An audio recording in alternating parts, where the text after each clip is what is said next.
Welcome to the Wine Cage. I'm Dylan. I'm Amanda.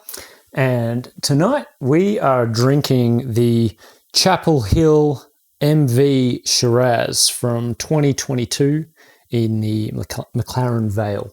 So we recently did the Chapel Parsons, was it?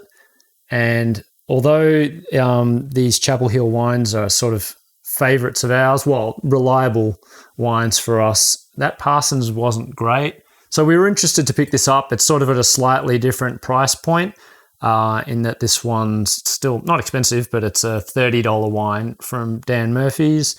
So we were interested to see how this would compare to that Parsons. Before we get to that, though, we've got a slightly more elegant, classy label on this one. It's got all sorts of textures and gold, and it's a little bit, what do you call it, embossed, or when it sticks out? That's a deboss. Deboss. Instead of me babbling on about this, let's let the expert tell us what's happening with this label.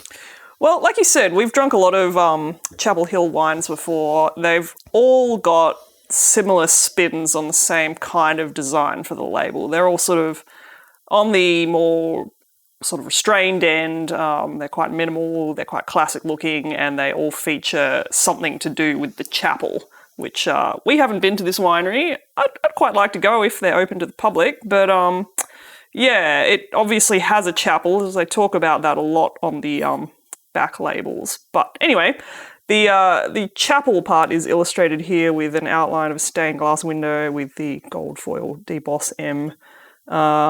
And how do you rate this label in terms of graphic design quality? I think it's fine.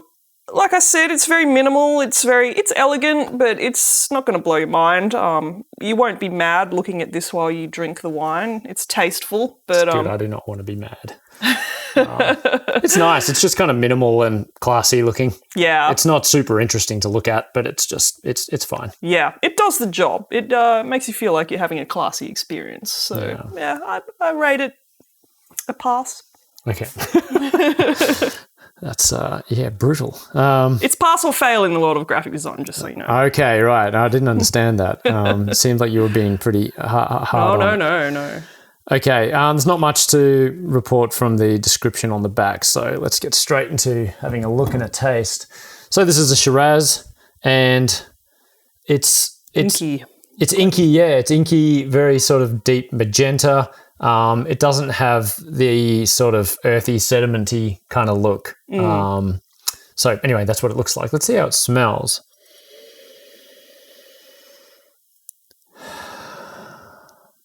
So for me, the nose on this one it's like an old library. Musty, but not in a bad way. Sort of old library musty in a good way.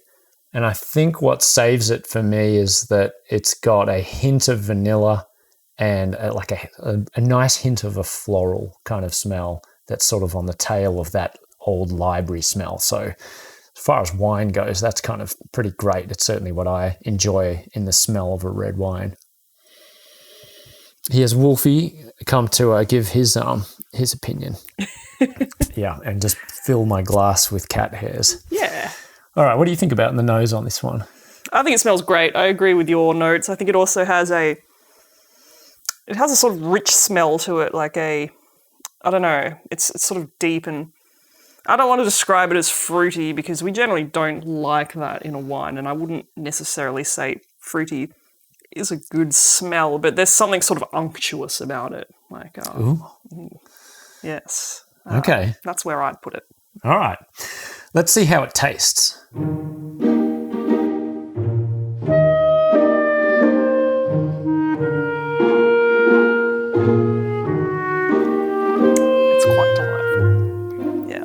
it's good. It's certainly an improvement over the Parsons Chapel Hill that we had. For me, the taste on this one, it's dry and velvety. It's got a nice smooth finish. It does. The only thing slightly letting it down is it still has a hint of tart wateriness, which I think was my complaint about the Parsons one as well. That one had a lot more of that. This one's got a little bit of that, but not much. It's super subtle. Generally, this is pretty satisfying in terms of being dry, velvety, and smooth. It's like an old armchair, an old comfortable armchair. I would describe it like that. But with that hint of sharpness, it's like the armchair just has one little rip in it. And you're just like, oh yeah, I'll try to ignore that rip. Aside from that, this is lovely. I give this an 8 out of 10. What do you think? You agree with that? So we're going to give the Chapel Hill, the MV Shiraz 2022, a solid 8 out of 10. It's lovely. Would it be a repurchase, do you think, at 30?